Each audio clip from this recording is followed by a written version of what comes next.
la décision de réunir dans quelques minutes un comité directeur exceptionnel de notre CCI pour envisager d'ores et déjà les conséquences prévisibles des décisions annoncées par le ministre de l'économie, M.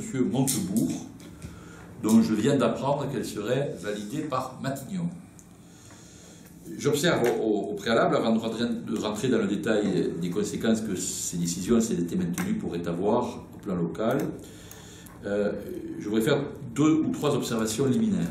La première, c'est que je déplore que le ministre de l'économie et le gouvernement aient choisi d'adopter une position extrêmement dure à l'égard des chambres de commerce et d'industrie qui va bien au-delà des propositions émises dans le rapport déjà sanglant de l'inspection générale des finances.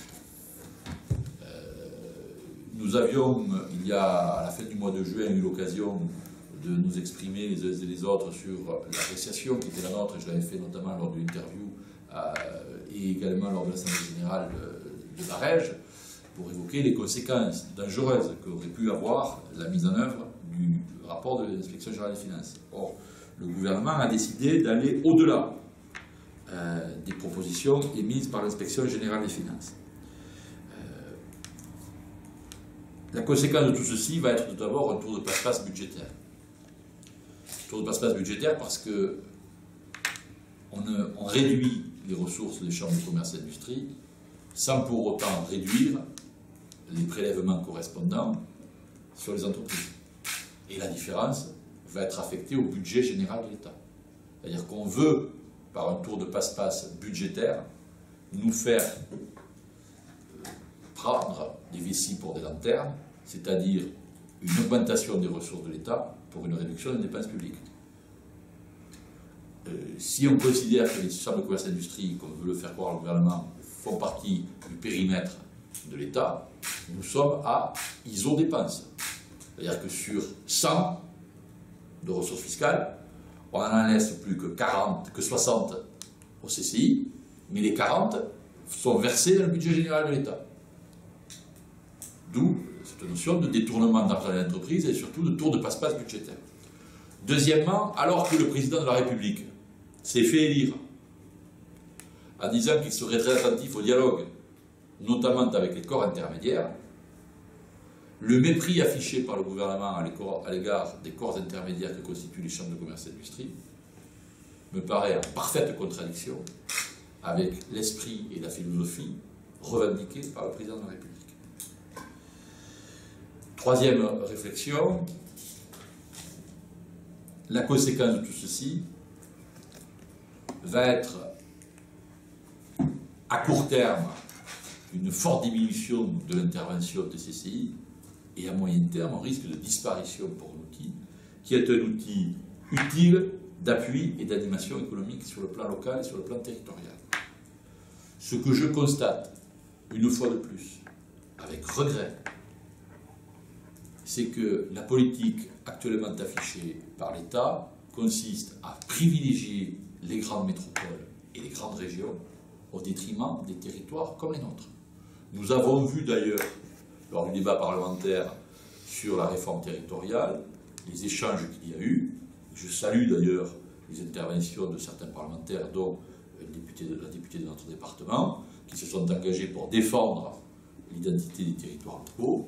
Je constate que celles-ci et ceux-ci ne sont pas entendus et que le bénéfice, le privilège est donné aux grandes métropoles et aux grandes régions. Nous sommes, et je vais faire le lien avec les conséquences locales que pourraient avoir les décisions annoncées par le gouvernement, nous sommes dans une situation de casse territoriale qui peut entraîner une situation de casse sociale. Casse territoriale parce que l'on va déshabiller les territoires, fin des conseils généraux, fin probable, risque de disparition des chambres de commerce et d'industrie territoriale, sans pour autant que les intercommunalités aient les moyens d'y suppléer, sauf les métropoles. Donc c'est pour ça que je parle de casse territoriale. Et de casse sociale, parce que tout simplement, quand on réduit de 40% les ressources d'une institution et que l'on prélève autoritairement ces fonds de réserve, on aboutit à des suppressions massives d'emplois. Si les propositions de M. Montebourg rentrent dans les faits lors de la prochaine loi de finances pour 2015,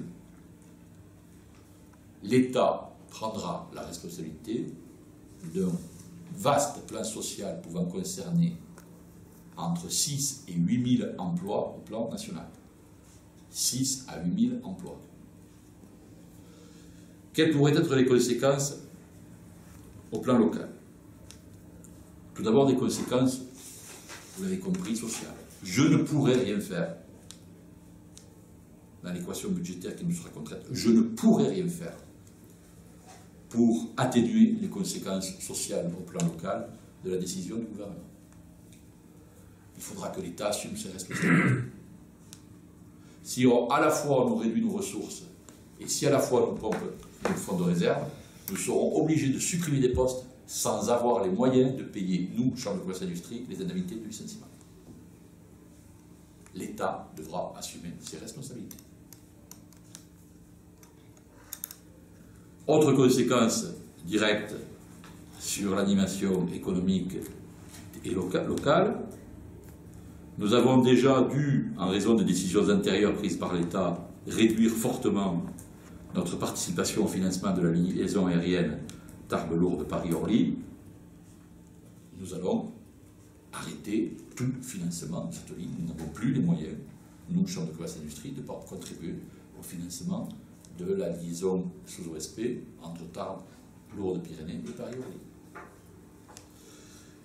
Autre conséquence, nous allons devoir remettre en cause des projets d'investissement, notamment l'hôtel d'entreprise et le centre d'affaires que nous comptons développer